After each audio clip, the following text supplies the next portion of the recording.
Hi friends, welcome back to my channel. My name's Em and today we are doing a giving these authors a second chance reading vlog.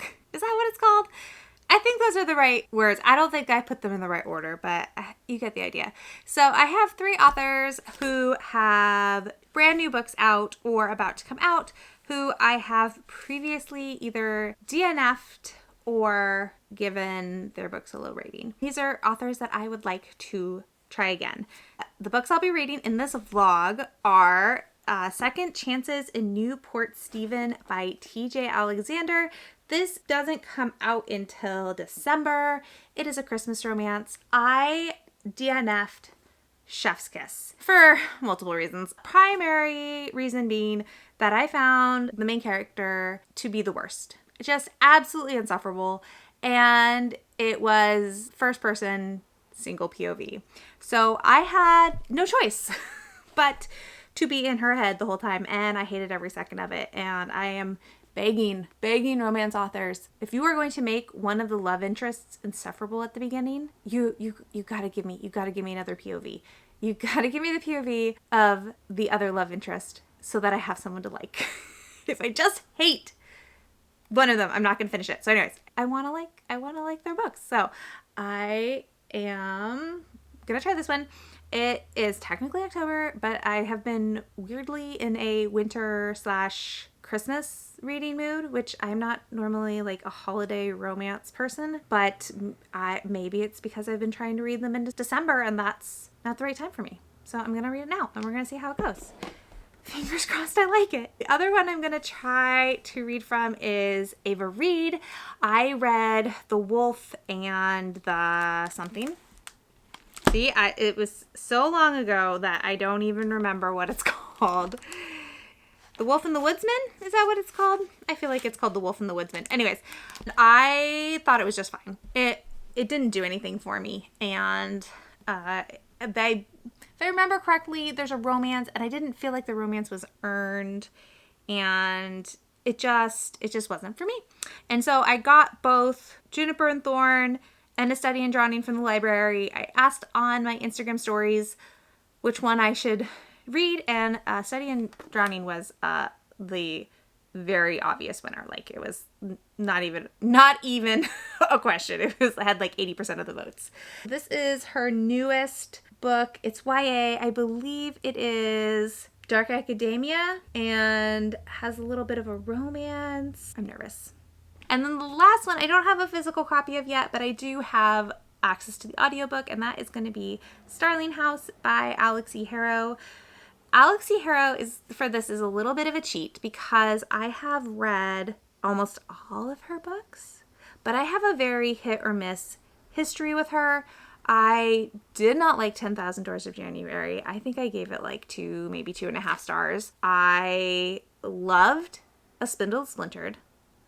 I thought The Witch's book, I can't remember what it's called, was fine. And I desperately disliked A Mirror Mended. And then I've read a short story of hers, I'll put it up here, that had me sobbing. I think I'm at like a 50% success rate, and I am unsure if she's an author I should continue trying to read or just like not feel obligated to pick up her books anymore. So I'm gonna try the Starling House and see how that goes. So that is it for the TBR for this video. I hope you stick around, hope we have a good time, and hope I have some authors that I'm excited to continue reading from by the end of this. Hi friends. It is a very, very wet and rainy day outside, and it feels like a great day to start on this vlog experience of giving these authors a second chance. I am going to start with Ava Reed. I'm going to start with A Study in Drowning, but I'll be honest, I also have Juniper and Thorn because I'm just not sure if I'm in a YA dark academia mood or if I'm in a horror mood. Is this horror? I feel like, how embarrassing if it's not horror. Shirley Jackson and Catherine M. Valente is the comparison. Gothic horror. Okay, yes. That's good. So I'm not sure what I'm in the mood for, so I have both. I think I'm going to start with A Study in Drowning and just see how it goes, and if it's not the right mood, then I'll switch, which might be defeating the purpose of this video Does that count as giving her a third chance if I read both? Anyways, I'm starting with this one. I'm gonna curl up with my blanket. If you need a visual, with my blanket, and I'm gonna put in. I don't even need ASMR actually because it's raining so loud.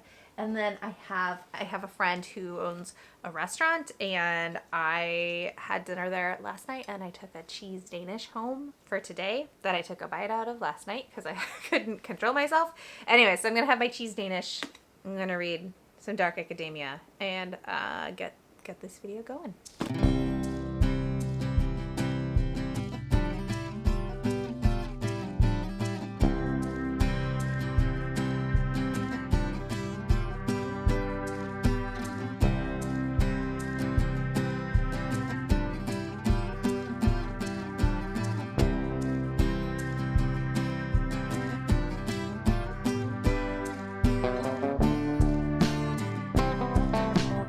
Hello, I'm here with an update. That sounded so low energy. Listen, it's, it's just that season. It's the low energy season. It's fine. I am watching, use your words. I'm watching old sprints that Liv did a couple weeks ago so that I will sit down and focus, because I have realized I am really only reading with my ears, except for maybe 30 minutes when I get in bed at the end of the day, which is fine. I'm still reading. I'm getting a lot of joy out of it. I don't feel like it's something I need to fix, but it is odd that I don't designate sit down reading time right now. But I'm going to do that now because I have the time, and I'm really tired today, and I'm experimenting with this thing where I'm not pushing my body super hard to do all the things, which is a little weird, but felt necessary. And I'm going to go on a walk later, so I'll still get in movement. Plus, I have a really active job, so I don't know why I'm having to justify, dang you, capitalistic society. Anyways, hi, let's do an update. I am 70 pages into A Study in Drowning, and I love her descriptions. She's doing a really great job of building atmosphere. Should I say what this book is about? This book is about Effie, who is at the architectural college of, let me start again. Okay. This book is set in a world that is very, very similar to our world, but not. So there's cars and there's telephones, but then there's also magic. And our main character, Effie, is a student at the architectural college of this college that I really imagine as being like Oxford. That's how it reads to me. And she really wanted to go to or be in the literature college, but the patriarchy is alive and well in this story, and she can't because women aren't allowed in the literature college because it would tax their poor brains too much to discuss true literary masterpieces. God, I just got so depressed thinking about it. Anyways, so Effie has this author that has been her favorite author since she was young, and he has recently deceased. He has recently died, and his son has put out a call looking for an architect to come and save their family home, which is basically crumbling off the cliff. So Effie applies, not knowing the cliff part, and her design is accepted, much to her surprise. And so she travels all the way to this estate, gets permission to leave school, all this stuff. And yeah, and that's where I am. She's just arrived at the estate, and another student from her college who's in the literature branch is there to archive the author's works, and Effie hates him for very silly reasons. So we're gonna see how this goes with her like trying to save this house that's literally crumbling off of the cliff. So I like the writing. I think Ava Reid does a really great job setting up atmosphere and describing these cities. It was one of the things about The Wolf and the Woodsman that I really liked. This is based off of 70 pages of reading this and only hearing reviews of the other book, but the setup and the premise of this is reminding me a lot of what I've heard the setup and the premise is for Divine Rivals. I haven't read Divine Rivals, so I don't know if that's true, but a lot of the stuff that's happened in this so far, my brain has been like, oh, that's what people say about Divine Rivals. So that's interesting. I think. I'm not loving it, but I'm not hating it. I'm having an average time with it, which I don't love because I also had a very average time of it with The Wolf and the Woodsman. Also, Effie has something going on with her, some sort of anxiety disorder and then something to do with magic. So I'm very curious to see how that magic thing is going to play out. My Scribd just reset for the month. And so I'm going to download the audiobook and put in my earbuds and read with my eyeballs. I'm still reading with my eyeballs, but I want that audiobook to help keep me motivated. So that's what I'm going to do. Okay. Good chat, y'all. I'll update when I'm further along if I have more to say. If I don't have more to say, I'll talk to you when I'm done. Hi, friends. Wow, I just realized that there are no flat surfaces in my car. Everything is slanty. Is that gonna work? Okay, I think you're straight. Hi, welcome. Hi. Okay, I finished A Study in Drowning by Ava Reed this morning, and I don't know. I already talked this out with my husband as a primer for talking it out with you. Right now, I'm at a 3.5, which I think is about what I gave The Wolf and the Woodsman. I'm not entirely sure because I wasn't using Goodreads anymore when I read it, but I also hadn't started reading Storygraph, and I'm pretty sure I didn't review it on Instagram because I didn't like it very much. But I don't know. Maybe I'll talk myself into a lower ranking or a lower rating while I'm talking about it. Maybe not. I think this is supposed to be dark academia, and I don't feel like it's dark academia. I think gothic fairy tale is more accurate. But this is about Effie, who is the first female student ever in the architecture college of her university. And the world that this book inhabits is a lot like our world. I'm going to put this down. It's so shiny. I'll just put the picture up. It's a lot like our world in that there's similar technology, but this is definitely a fictional land, and there's the northern part of this land and then the southern part, and I believe that very briefly in the beginning it mentioned that there was a war going on between these two people, and there's a lot of prejudice between these two people. Effie gets the opportunity to redesign the house of her favorite author who has since died. And she's been hired by the estate. And she arrives there to begin drafting the blueprints. And there's also a student from the literature college of her university. And he's there to kind of archive the author's personal effects and writings and journals and things. She immediately dislikes him because while she was still at the school, she discovered that he checked out every single book about this author, written by this author from their school library. And then also because he is, now I can't remember which part. She realizes he's Argantian, which is, Argant is the country that there's the prejudice about, and then she is Lyrian, which is the country that we're in. God, I feel like I'm butchering this. Here's what I think. I think Ava Reed does atmosphere really well. I think her descriptions are beautiful. The sense of place was really strong when I read this. Here's what doesn't work for me. And this is also what didn't work for me with The Wolf and the Woodsman. There is a romance in here. Spoiler alert, there's a romance in here. The romance felt so forced. And it felt forced in The Wolf and the Woodsman. I don't buy that these two people should be together. I also will say there is a content warning in A Study in Drowning for sexual assault.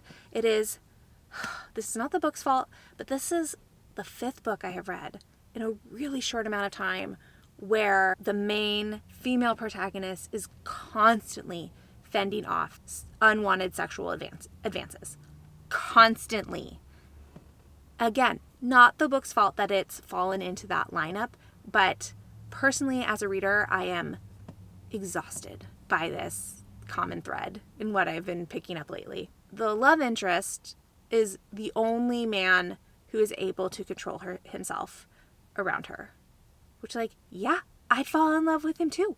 But just because he's the only one who's not a dickwad doesn't mean he's the one you should fall in love with. So, I don't know. So, romance didn't work for me. And then the other thing, this book is barely over 300 pages. Oh, okay. It's a little bit. It's 375. So I guess it's almost 400.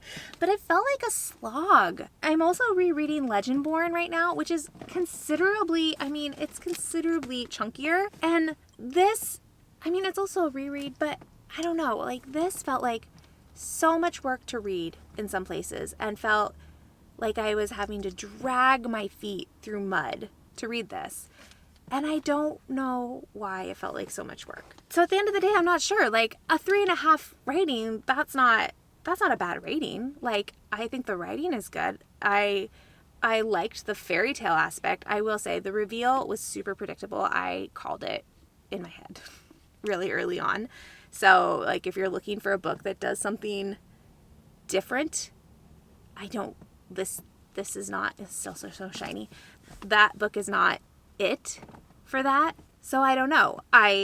Would I read her again? Am I going to go back and read Juniper and Thorn? No, I don't need to. I don't feel any desire to read any of her backlist now, but depending on what she comes out with in the future, I might read from her again. If she came out with a book that did not have a romance in it, how about that? If she comes out with a book that does not have a romance in it, I will read it. But if she keeps trying to make a romance happen with two people that are only together because they're the least amount of assholes from all the other characters, then yeah, no, I'm not going to read that again. That off to a good start. Well, that's where I'm landing on this, I guess, is I will not be prioritizing her, but depending on what comes out in the future, I may read from her again. All right, I was a bad booktuber because I started the book without talking to you all about it first. So last night I started Second Chances in Newport Stephen by TJ Alexander. This comes out December 5th. Man, that's still a ways away. And I was debating between this and Starling House, but you know what? Honestly, I've been really digging the winter holiday romances this fall. I don't know what's going on with me. And last night, A Christmas Romance sounded like a good time. So that's where we are. And I have only read Chef's Kiss. And I DNF'd it because I found the main character absolutely insufferable. And that book is first person POV and you only get one POV. And I just could not hang with that main character. She was so annoying. I disliked her so much. I don't have my phone with me. I think I got 40% into the book before I DNF'd. I didn't feel like Simone was good enough for Ray, and I can't hang with a romance if I feel like one of the characters can do better. So I DNF'd it. Then I won this one in a bookstore romance giveaway, and here we are. So I started it last night, and so far I am liking it so much. We have Eli, who is a trans man who is going back to his childhood home in Florida for Christmas, but he's going back with some secrets. He has been transitioned for a while and has been a stand-up comedian and a writer and has been let go from his job for reasons, but we don't know, as the reader, like, I don't know what those reasons are yet, but he's keeping it a secret from his family so far that he's not employed any longer. And so he's home, and his family is really sweet. They're really supportive, but they're overeager in their support, which is that combination of sweet but cringy, you know? And then the night that Eli gets back, he is running an errand for his mom and runs into his high school sweetheart at the grocery store. That's where we're at. And I'm liking it a lot so far. I like that both Eli and his ex, Nick, are older. They're both 39, and I am 39. So I love that. That doesn't happen very much in contemporary romance. Big fan. Nick is a single dad. So that is where I'm a little bit nervous because I'm generally not a fan of children in romance novels. And Nick's daughter is 4. So we'll see. We'll see how this goes. I'm excited. I'm glad I'm liking it. Fingers crossed that this continues. And I will update when I am farther in. Oh, I am so tired from work today. And just dragging myself along, trying to make it till bedtime. But in more exciting news, I finished Second Chances in Newport Stephen this morning, and I liked it so much. I'm giving it a 4-star, which for me is a really good rating for contemporary romance. And this just did so many things that I liked. I feel like I'm too close. I'll go back up a little bit. There we go. Oh, I have slouching room. It's second chance romance, which generally I don't like very much. It also has a single parent, which also generally is not a trope that I like very much. But I thought it was just lovely and charming and sweet, and it just made me so happy to be reading it. So I did a little bit of a synopsis earlier. That all stands true. I'm not gonna elaborate on that synopsis because I don't want to get into spoiler territory, but I feel like all the things I didn't like about Chef's Kiss, TJ Alexander fixed for this one.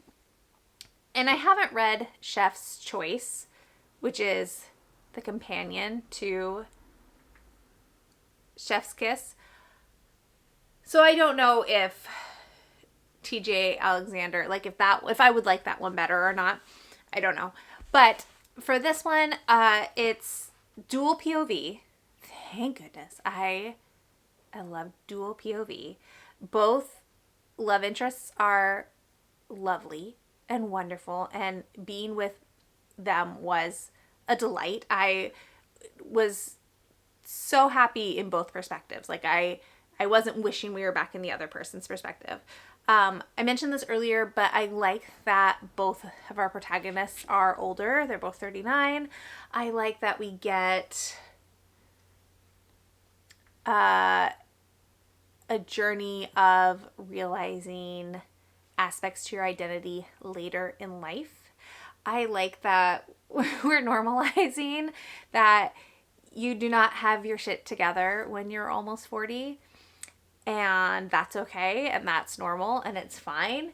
And I really liked how the family stuff was done, especially with Eli and his parents, because his parents clearly love him so much and want what's best for him, but obviously misstep several times in how they communicate that love, especially in regards to Eli's childhood and pre-transition Eli. And I really liked the way TJ Alexander wrote those scenes where the parents would make misstep and Eli would get upset, and Eli would then be really emotional, understandably so, but would maybe react in a way that wasn't helpful to the situation, and so then there would be a fight. But because of their love and bond with each other, they always circled back around. And not only was there like an apology made, but then there were actions to back up the apology. And I just liked it so much. There's a fight that they have in here, and and I don't want to spoil it because it's such a lovely moment, but the thing that Eli's parents do to make up for it to Eli was just, I was not crying, but it was a close call. It was close. I also really liked how TJ Alexander wrote the kid that's in this book. I thought Zoe was written so well, and I felt like T.J. Alexander, they did a really good job of straddling that line between not writing a child that's wholly unrealistic, but also not writing one that is annoying. Because that's hard to do. So yeah, all in all, super successful. I am really delighted by this book and by my whole experience reading it. I highly recommend it. The other thing I wanted to say is there are some heavy themes in this book, but I feel like T.J. Alexander does a really good job of not letting the issues and the themes take over the book and become the plot. Like, the romance is very much the plot, and the heavier themes are just kind of glanced at every once in a while. They're not the basis of the story. So, yeah, it is a good time. I like it. I am also loving the holiday romances. They're so, they're just hitting the perfect spot for me this year. And I don't know if it's because I'm reading them in October, and so I'm not overwhelmed or exhausted by the holiday season yet. And so I can just enjoy them. But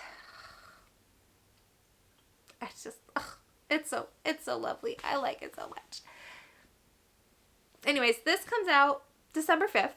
So if you are a contemporary romance reader, I would definitely put this on your radar. It's so lovely. And with that, we are on to the last book for this vlog and on this TBR. I will be starting the audiobook for Starling House at some point. I don't know when, but eventually this will be happening. And I was watching Katie is Reading's most recent vlog, though by now by the time this goes up, it'll have been a few weeks in the past. But she was reading Starling House in that vlog and had a really good time with it. So I don't know yet how closely Katie's reading tastes align with my reading taste, but fingers crossed that I like it too. All right, I finally started Starling House. I had to mentally psych myself up for starting another Alex E. Harrow book. I don't know why, but I did. But I finally started it this morning, and I am a whole 7% in. I know.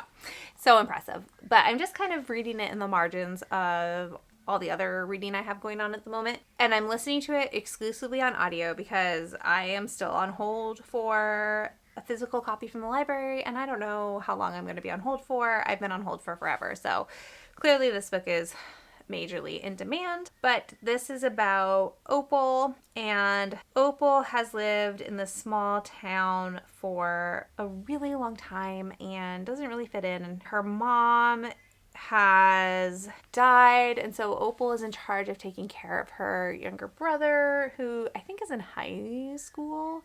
And there's this house on the outskirts of their town called the Starling House. It's been owned by the Starling family that's been really reclusive, and nobody really sees anybody who is a part of this family in town. Nobody from the town has married into the family. Like, all the spouses come from somewhere else, and so they've always been pretty removed. But Opal has always been really fascinated with the house. And she is walking home from work one day and has a weird interaction with the main gate and then with the owner. And she gets spooked and she runs home, and then she comes back the next day, and the owner of Opal House, or of Starling House, offers Opal a job. And that's where I've gotten to. I've heard that this is like kind of a haunted house story, kind of a like sentient house story, which I like sentient house stories. And I do like this.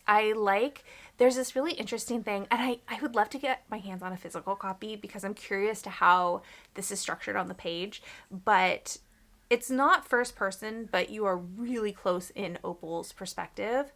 But then there's almost so you'll be getting Opal's narration, and then it's almost like the second voice comes in and corrects what Opal has said. Almost like Opal's a unreliable narrator, and this other voice is stepping in to correct. So I'll be interested to see if that is on the same page, if that second voice is like footnotes.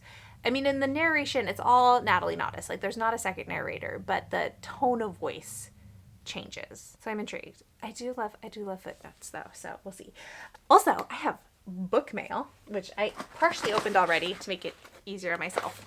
But I ordered this from Better World Books, which is my favorite used book online retailer. If you've never used them before, they're pretty cool. For every book purchased, they donate a book to a person in poverty. So I like that mission statement. You do have to pay attention to whether or not you're getting a retired library book, if that's something that matters to you. That is hit or miss on if it matters to me. If it's paperback, it does matter to me. But if I'm ordering a hardcover, it's pretty easy to de-library a hardcover book. I think all interruptions have been dealt with accordingly. Anyways, I am at the point in the year where I'm going through my reading journal and looking at what my favorite books were and which ones I have gotten copies of and which ones I still don't have copies of. And I needed to get I have a new series that I read this year that is one of my favorite series, and book 3 comes out at the beginning of 2024.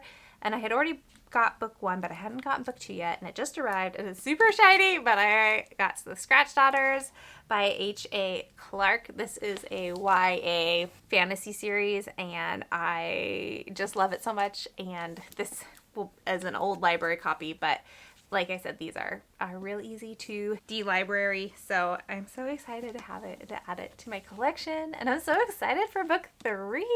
I will probably reread this series right around when book 3 comes out because I just love it so much. All right, anyways, on to Starling House. I misspoke earlier. It is first-person narrative from Opal's perspective, but when it switches to someone else's perspective, then it's third person, and those little narrator asides are also third person. So it's both. It switches back and forth. But I just realized I had made a mistake when I said that, and I wanted to correct it.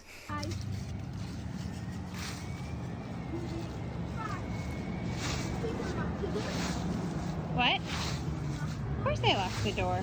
Huh? Of course they locked the door. I caved and I got a physical copy. And I'm glad I did, because I think the way this book is constructed is really pretty. They have structured it to look like you are reading. I mean, obviously you're reading a story, but like you're reading a story. So the chapters all the pages have this like border situation across the top and the bottom. It's really pretty. There are in fact footnotes. So that answers that question. And then there's also illustrations in here, which I was not expecting. I've stumbled upon one so far, but I think it's a really beautifully put together book. I haven't made a lot of headway. I'm on chapter 9. I'm really hoping, it's currently Wednesday. I ideally wanted to finish this by Friday. I don't know if that's gonna happen. But for right now, I have about an hour and a half before I need to go pick E up from school. And the house is a disaster, because of course it is. So I'm gonna put on my headphones, turn on the audiobook, get as much cleaning done as humanly possible before I have to go pick up E.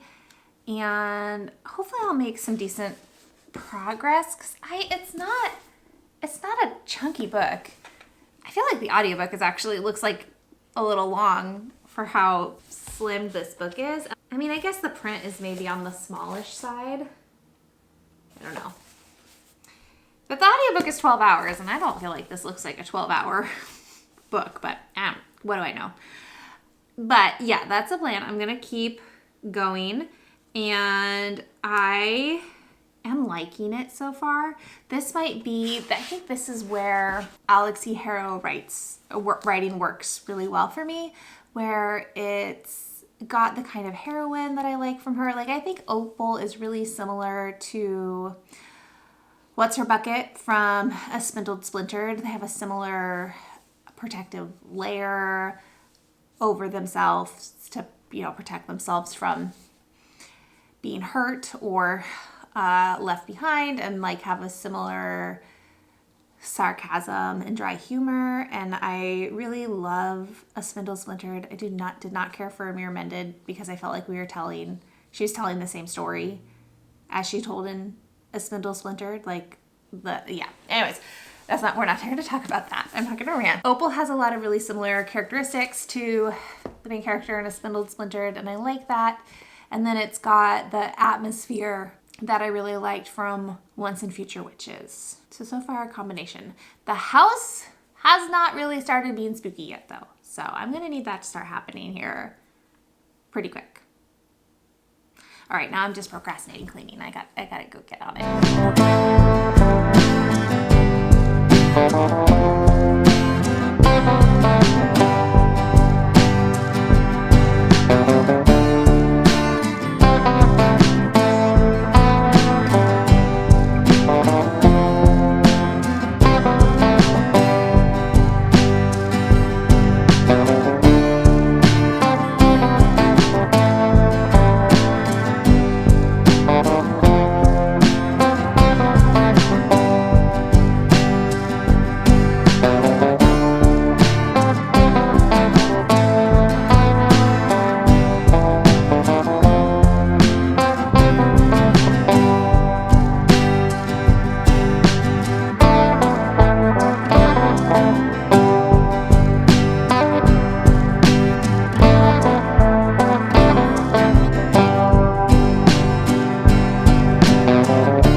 Which I was kind of worried was gonna happen. I'm about 50% of the way through and stuff's happening. There's more action going on. There is a blackmail plotline that was introduced. There's a romance that's been introduced. And I'm feeling very, why should I care about all of it? Which is kind of what I was worried about. I'm not ready to DNF. I'm not ruling out a DNF. I honestly think there's only so long I can read more flowery writing, which I think Alex E. Harrow definitely falls under like the more flowery purple prose style of writing. And I think really that overall it's not a writing that works very well for me unless it's in a really short form, like a novella or a short story. And just a full novel, I find myself getting impatient is where I'm at right now. I am happy to report I finished Starling House. It was touch and go there for a little bit. I definitely thought about DNFing it, but I pushed through. I'm glad I did. It's fine. A big part of this book hinges on miscommunication or lack of communication, and it's just prevalent through the whole book. All these things could have been helped or taken care of if these generations of families just had talked to each other. So that's a little frustrating, and I get that that's a real thing that like families do, or they don't tell each other things for various reasons, but it was just frustrating to read in a 300 something page book. Yeah, just over 300 pages. So I'm leaning towards a 3 because it was just fine for me. And I don't know, I can't even articulate what it needed to be a 5, what I wanted it to be a 5. But I mean, I've given her a 5 before. I loved A Spindle Splintered. And I think part of it is this book has very purple prose, which is fine. I am not a big fan of really purple prose. It starts to feel kind of navel gazy to me when I'm reading it. And so if I'm going to read a book with that style of writing, I need to do it in short form, like a novella, a short story, and a novel is just too much of that for me. And I wish I could give more concrete examples of I would have liked it more if she had done X, Y, and Z. But I think at the end of the day, Alexi Harrow is very much an aesthetic and a vibe. Not that her books don't have plot, because she does have plot to her books and things happen. This one had quite a bit of action. It also had quite a bit of, like, not action, but it did have quite a bit of action. Again, she just has such a specific aesthetic to her books. And I think at the end of the day, it's really just that aesthetic or vibe or whatever you want to call it that doesn't work for me. But if you like really lyrical writing and lush descriptions, and I'm just making it sound like I have garbage taste in books, but that's fair. Maybe I do. Sometimes I do have trash taste in books. Yes, if you like all those really, like, wonderful things, then yeah, definitely read Alexi Harrow. I think while I can't be a resounding, like, yes, 5 stars, yes, I'm going to read her again, I think really what I'm going to do is I'm not going to say I will never read Alexi Harrow again, but I'm going to release that expectation that I should read her books from my brain. And so, I mean, at this point, I've read almost all of her backlist. I think just with future releases, if it happens that I pick it up somewhere down the line, wonderful, but I'm just not going to prioritize her anymore. So kind of similar to where I landed with Ava Reed. Like Ava Reed, I said I would read her again if she writes a book without a romance, because her romances just do not work for me. I think I'm going to do something a little similar with Alexi Harrow, where I will read her again, but I'm not going to prioritize it. I'm not going to, like, get on it. You know, this only came out of last month, so I was pretty on top of it for as far as new releases were concerned. So with this being done, that brings us to the end of this vlog, which I have been filming, feels like, for forever, because I started it in October and it's now mid-November. I don't know that I would call it a success, because really the only one that I'm excited to read from again is TJ Alexander, but that's okay, right? That's good. That's okay, because finding it, I like that TJ Alexander got redeemed for me, because I really wanted to like Chef's Kiss and was pretty bummed that it didn't work for me. So I am happy now that I can, like, I have a friend who also read Chef's Kiss and didn't like it. And now I can give second chances in Newport Stephen to my friend, and I am fairly confident that he will like it. And I'm excited to have somebody to talk to about. I don't know. What do you think? Was this experiment a success or a fail? I am pretty happy that I have released the obligation to read 2 authors from my brain, because, you know, sometimes that FOMO just kicks in and you can't help yourself, even though there's that rational part of your brain that's like, I don't think you're gonna like that, but you read it anyways, even though you know you probably aren't gonna like it, and then you're mad and disappointed that you didn't like it. And now I can just avoid that feeling, because I know that Ava Reed and Alexi Harrow just aren't my jam. And that's okay, because there are so many people who do like their books. So yeah, I'm gonna say it was a success. If you made it to the end of this video, thank you so much for watching. I appreciate that you're spending your precious time with me. If you want to leave a comment but you don't know what to say, let's do a bird emoji, and I will talk to y'all in the next one. Bye!